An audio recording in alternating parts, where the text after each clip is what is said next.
Aqui eu quero trazer para vocês alguns pontos importantes, né? Só para pontuar pelo menos, exatamente desse filme que eu venho interpretando e reinterpretando, e vendo nele algo extremamente perigoso. Né? Eu tenho dito, né? Falei, o Avatar é uma propaganda do movimento ambiental. Mas, estudando cada vez mais sobre esse assunto, e sobre a simbologia, e particularmente a simbologia desse filme, eu vim observar que ele é bem sofisticado e cada vez eu descubro algo mais. Né? E tal como o movimento ambiental é hoje digamos assim, uma religião. Né? Ele está intimamente associado ao projeto Interfé, ao projeto de ter uma religião mundial. Bom, eu tenho, estudando, pesquisando essa complexidade, não existe uma linha só, não existe aquilo que eu respondi para você antes, não existe uma linha só, não existe até para esse momento eu separaria 3 vertentes que estão aí nessa relação, movimento ambiental e religião. E eu representaria essas 3 vertentes, uma delas na forma de um triângulo em que Deus está no vértice principal lá em cima, e há uma tendência a se acreditar num Deus único, num Deus criador, mas esta tendência ela é anticrística, porque ela não reconhece Jesus como um Cristo, não reconhece Jesus como o único caminho. Essa tendência ela é muito forte e talvez seja uma das mais importantes, porque por acreditar num Deus único e negar Jesus como o único caminho, ela abre espaço para agregar todos que estão ali. Também todas as religiões também do Deus único, e trazer essas grandes religiões para o mesmo bloco. Uma outra vertente, que também eu representaria num triângulo, mas botando no vértice, no lugar de Deus, Lúcifer. Que é exatamente essa é a mais radical quando nós vemos os movimentos revolucionários pregando exatamente o que foi colocado aqui, as questões de ordem antibíblica. Se você precisa se inspirar usando droga, se você precisa se inspirar usando substâncias psicoativas e não invocando o Espírito Santo, então você tem uma postura anticristã. Matar é concorrer para o projeto antibíblico. E Deus disse que era para nós dominarmos a natureza. Na medida em que a natureza está acima de nós, para o movimento ambiental, nós passamos aí de uma transição muito importante. Do teocentrismo, nós passamos para o antropocentrismo, e agora também nós somos desbancados pelo ecocentrismo. Isso é muito importante. O centro agora é a natureza. Mas esse filme traz mais do que isso. Esse filme ele também representa uma vertente muito forte, que é essa vertente, a terceira vertente, eu representaria como um retângulo horizontal. Por quê? Porque seria uma quebra de hierarquia.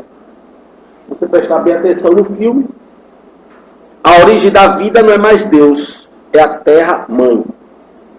É a natureza e a terra-mãe. É uma inversão completa do principal preceito bíblico, como nós temos origem no princípio masculino e num Deus único e masculino. E uma outra questão importante aí também, pode deixar mais. Uma outra questão importante, exatamente aí, começa o endeusamento da natureza, só que a natureza é feminina. Então, a deusa mãe.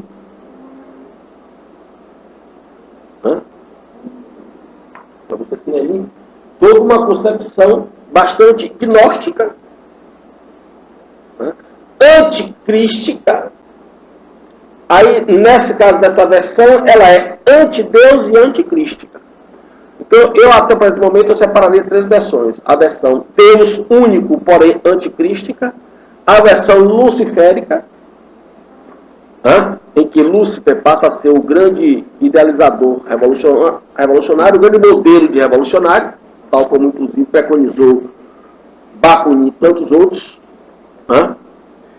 E a terceira versão é essa deusa mãe, horizontalizada, sem hierarquia, onde a origem da vida não pertence nem a Deus, nem a Lúcifer, como pretendem muitos, mas a deusa mãe. E aí vem a questão também importante, na medida em que esta nova versão da deusa mãe, no filme particularmente, ela está associada a 2 questões extremamente importantes para o nosso tempo. O problema da desesperança, não há salvação para nós. O planeta para o qual a humanidade está pretendendo ir é Pandora. E Pandora foi um ambiente, uma caixa de onde saiu todas as qualidades perversas humanas. Só não foi permitido sair a esperança. Então é um planeta onde acontecem as perversidades sem esperança. E já que nós somos sem esperança, só nos resta a salvação através do transhumanismo. E vocês veem isso claramente no filme. Onde na figura de um anti-herói, um paraplégico, ele vai se transformar em herói, forte, resistente, bonito, sedutor, na medida em que ele se transforma num ser felino, um gato, que exatamente representa o demônio na mitologia egípcia. É uma das representações do demônio na mitologia egípcia. Quer dizer, para se resgatar, você tem que se compactuar com o demônio, com aquilo que é demoníaco. A salvação não existe no céu, por isso você tem que ser transhumanizado. Ou seja, você tem que ser transformado em máquina ou algo que o valha. Então, o Avatar é um filme de... Você vê que a salvadora, a redentora, a pessoa do bem, é uma mulher cientista, bióloga. Então esta passa a ser a grande representação de uma possível salvação para o humano, porque só este perfil de pessoa que pode trazer a salvação, não mais o sacerdote, mas a cientista, que pode trazer a possibilidade de nós nos transformarmos em máquina e nos salvarmos por aqui mesmo, nos tornarmos eternos por aqui mesmo. E aí eu queria, por último, mostrar exatamente, vamos pegar aqui o último slide, exatamente quando a importância de se entender como o pessoal está levando isso a sério. Muitas coisas do que estava previsto, digamos assim, do que aconteceu, ou do que acontece, misteriosamente, coincidentemente ou não, já tem uma previsão bíblica. Esse momento de pós-modernidade já é algo previsto, principalmente no livro Apocalipse. Eu sempre contestei a ideia de que a grande prostituta seria a Igreja Católica. Essa é uma versão protestante da hermenêutica do Apocalipse, exatamente foi um jeito também de ajudar, né, e também de influência maçônica para sapecar um pouco mais na Igreja Católica. Porque, na verdade, se você prestar atenção no livro do Apocalipse, né, a instituição que domina, e que é a grande prostituta, ela domina todos os reinos. A Igreja Católica nunca dominou metade do mundo. Muito menos hoje. Né? Se você for fazer uma rápida comparação com o islamismo, você vai ver que não tem nenhum sentido esta relação com Igreja Católica e a grande prostituta. Na minha opinião, o papel da Igreja Católica ele é importante nesse sentido apocalíptico por duas questões. Por conta da apostasia, né, e por conta do falso profeta. Né? Na medida em que a teologia da libertação, que é uma interpretação marxista do Evangelho, penetra na Igreja Católica, né, você tem todo o contexto preparado para exatamente a apostasia. Você interpretar o Evangelho a partir do marxismo é você interpretar o Evangelho a partir de uma teoria completamente anticristã. Você transformar Jesus num guerrilheiro. Você transformar Jesus num revolucionário do tempo dele. Você está falando de Jesus, mas não está falando do Cristo. Então você tem uma interpretação completamente anticrística, e para mim não há maior exemplo dessa apostasia, uma vez que apostasia não significa necessariamente perda de fé. Muito pelo contrário. A apostasia ela vai se caracterizar muito mais por você não se conduzir de acordo com os dogmas cristãos. Apesar de se...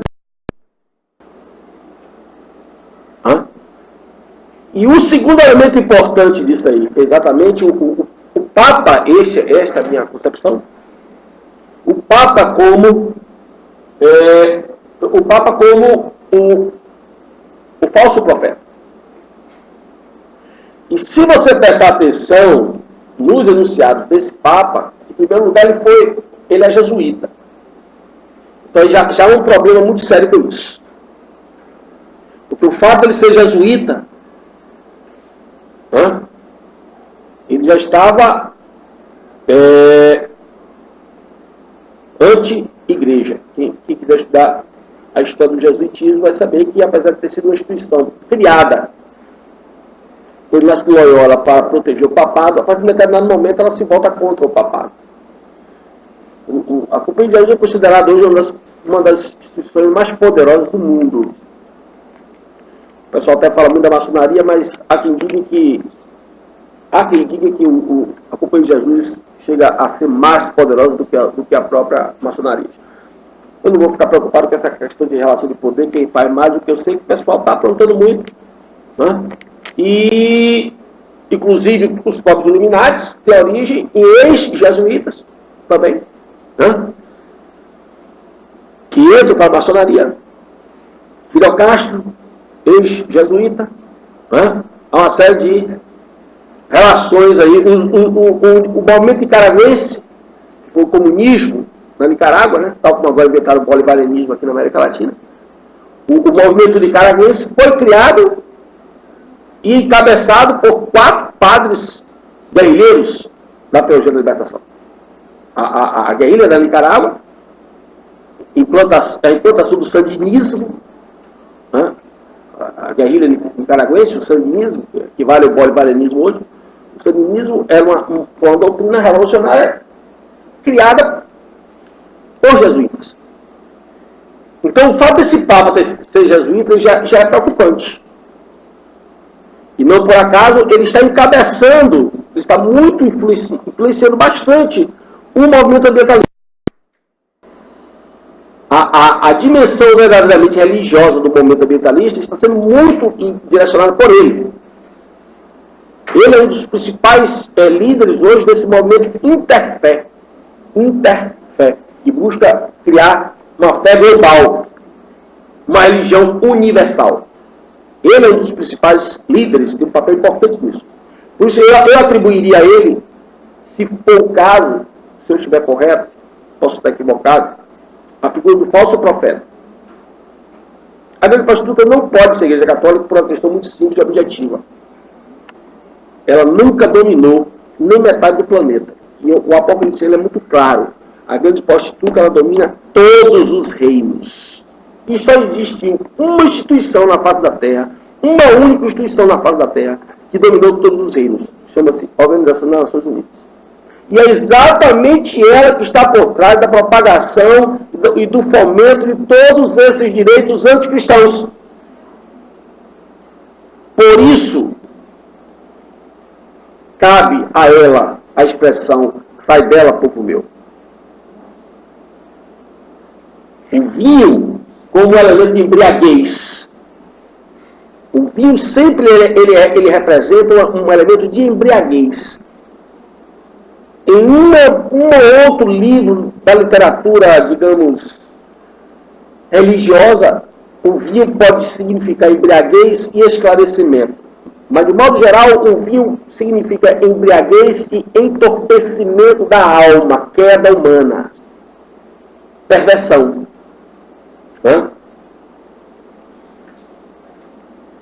Ela está sentada sobre muitas águas. É preciso saber interpretar isso. Por quê? Porque ela engloba todas as nações banhadas pelos 7 mares. Por isso, com a qual se prostituíram os reis da terra. Olhe, os reis da terra. Todos. Todos os países estão nela representados. Olha a expressão, todos. A Igreja Católica nunca teve esse poder. Foi a instituição mais importante do mundo ocidental. Goste dela você ou não. Seja adepto a ela ou não. Mas você não pode negar que ela foi a instituição mais importante na formação do mundo ocidental. E ela nunca teve metade do controle do mundo. Nem mesmo do Ocidente.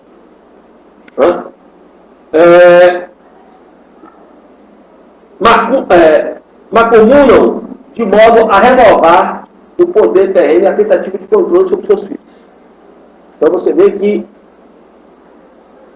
além de todo esse perigo, ainda resta todo o cuidado com os discursos provenientes da prostituta que entorpece a mente das pessoas, como o vinho, conforme eu falei. E tira dos filhos de Deus a capacidade de enxergar a verdade desse plano diabólico. Porque de tanto te falar que é seu direito, eu te embriago.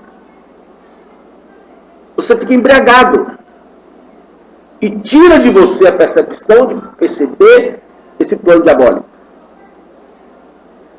Por isso que fica mais fácil para as pessoas acreditarem que os momentos emocionais representam elas. Elas estão entorpecidas, estão embriagadas por esse vinho.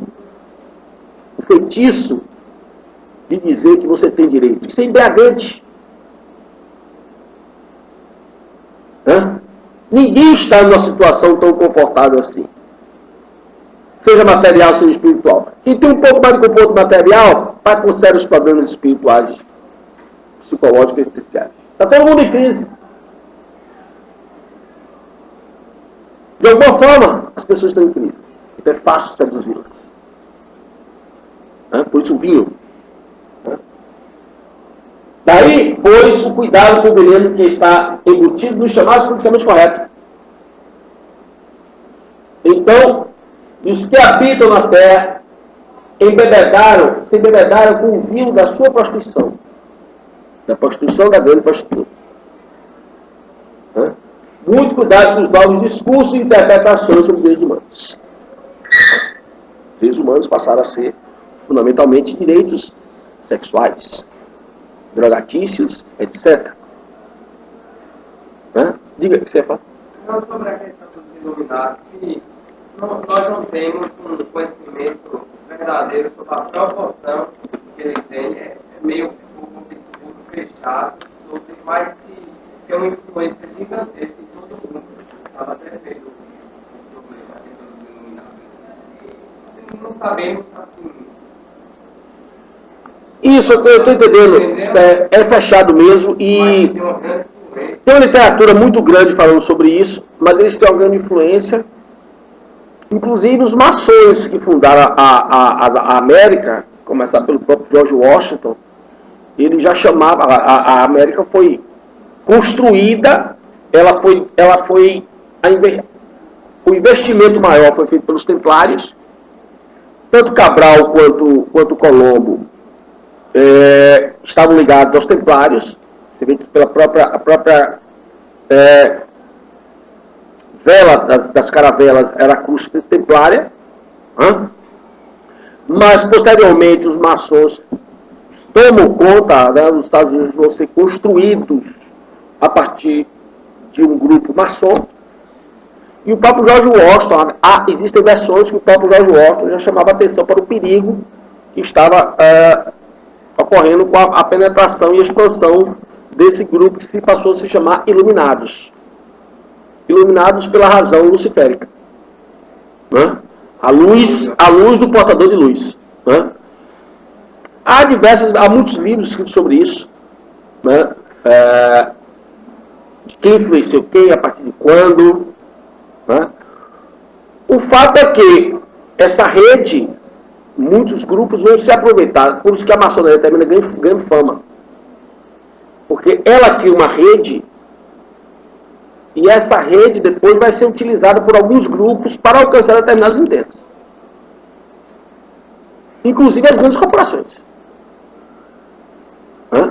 As grandes corporações, inclusive, elas vão criar uma rede paralela à rede maçônica, que são as redes das ONGs e das fundações que geram os chamados movimentos revolucionários. Mas não quer dizer que seja antagônico à rede, né? Mas vão se tornar um tanto quanto independentes. O fato é que existe um projeto? Sim, sempre existiu. Aquilo que eu digo assim, aquilo que nós estamos vendo hoje no Brasil não é uma briga de esquerda e direita, isso é coisa de ignorante. O que nós estamos vendo no Brasil é uma briga de esquerda. Grupos que querem tomar o poder, você colocou muito bem. O tema, segundo consta, é maçom 33. Tá certo?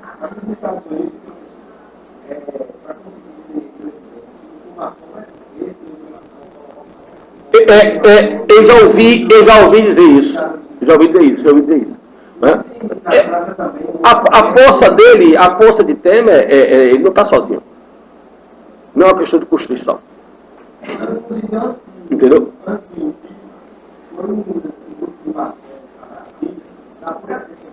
Sim. E é isso, é uma briga muito forte de bastidor, mas de bastidor mesmo, de organizações estrangeiras, interesses estrangeiros no Brasil, que se reflete no nosso cenário político. Não tem outra coisa. Até o presente momento, inclusive eu chamo muita atenção disso, para essa contra-informação que a mídia está passando. Há uma contra-informação muito séria. O foco em Sérgio Moro. Porque Sérgio Moro, não. A pergunta deveria ser, por que esse pessoal destruiu o Brasil? Instituições como Receita Federal, Controladoria Geral da União, COAF, Banco Central, Ministério da Fazenda, ninguém identificou isso. Então tem muitas instituições que têm satisfação a dar ao país por não ter localizado e estarem preparadas, tecnologicamente, juridicamente preparadas para isso. Quebrar um país como o Brasil, quebrar uma empresa como a Petrobras, BNDES, Caixa Econômica e por aí vai, não é coisa para amador e não é coisa que você pode fazer roubando tudo na cueca. Tudo. Falava isso há 2 anos atrás. Entendeu? Agora tem a questão do medo só com o Trump. Trump, que é como eu expliquei, você negar Trump é você negar Bolsonaro no Brasil, isso é uma política muito simples, você sapecar em Trump é você negar voto a Bolsonaro no Brasil, né? Associar Trump a um fascismo, e já se sabe que a vitória de Trump se dá exatamente como uma reação ao radicalismo esquerdista de Obama e Hillary.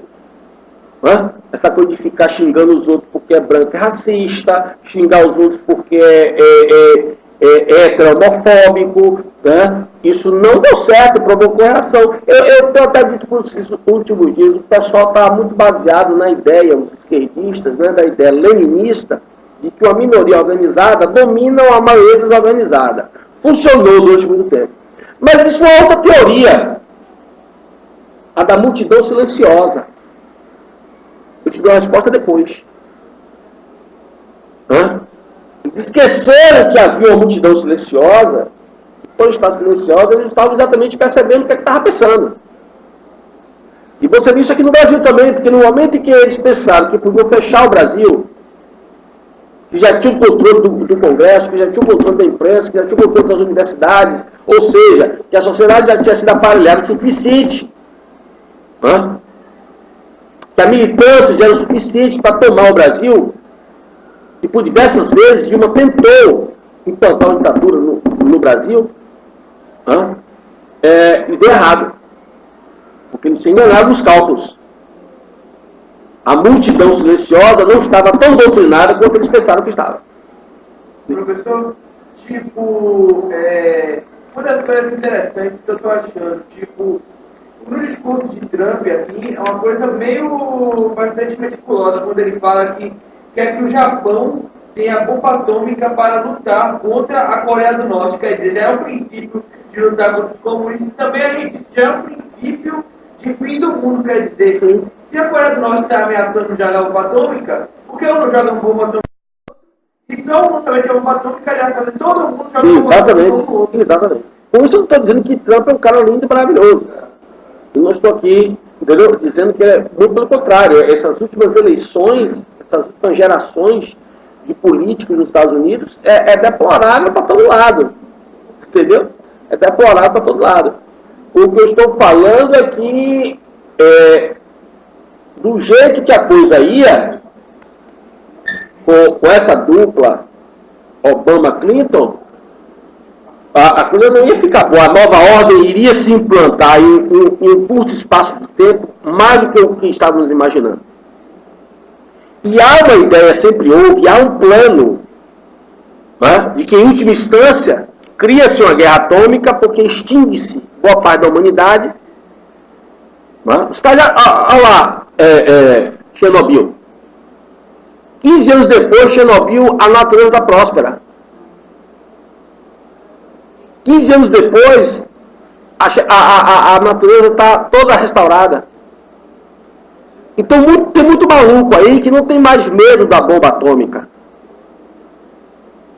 Se jogar algumas bombas atômicas nos países africanos, nos países daqui da América Latina, nos países asiáticos, tem muito maluco aí que acha isso que é a ideia interessante.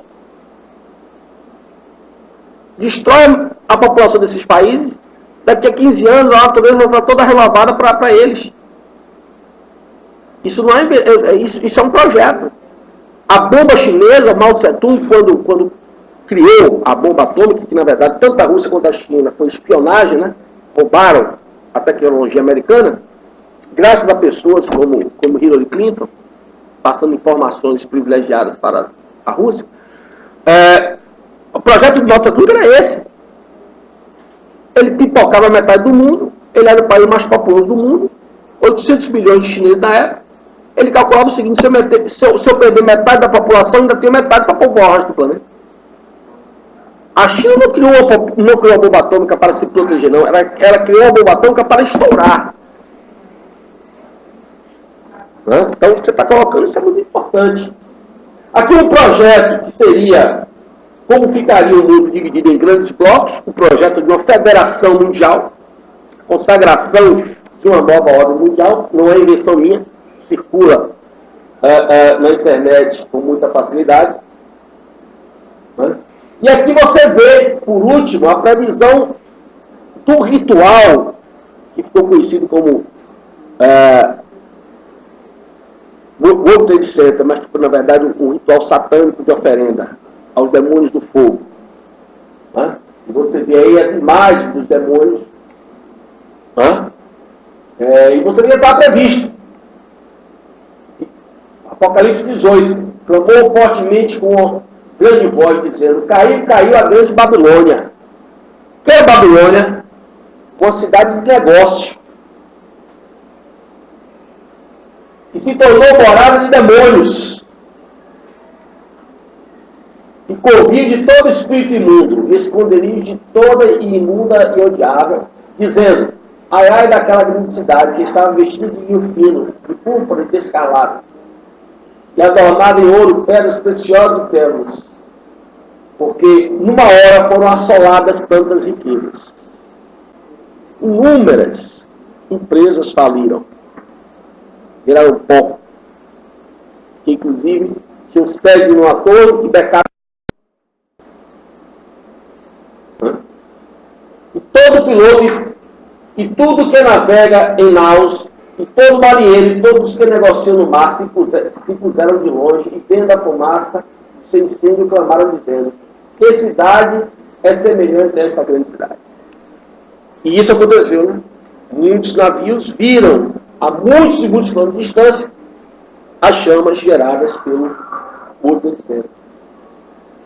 E aí, por último, lançaram pó sobre suas cabeças, e clamaram, chorando, lamentando e dizendo: ai, ai daquela grande cidade, na qual todos que tinham naus do mar se enriquecerem à razão da sua opulência, porque numa hora foi assolado.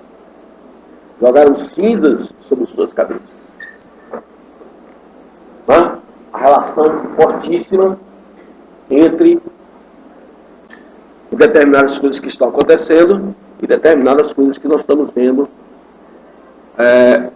previstas no Apocalipse. Com uma abordagem rápida, mas alguma dúvida? Uma abordagem rápida, eu agradeço aqui a participação de vocês, a paciência de vocês, para ficar comigo aqui até essa hora. Mas foi muito interessante e logo eu vou postar esse material para a gente compartilhar. Muito obrigado pela atenção.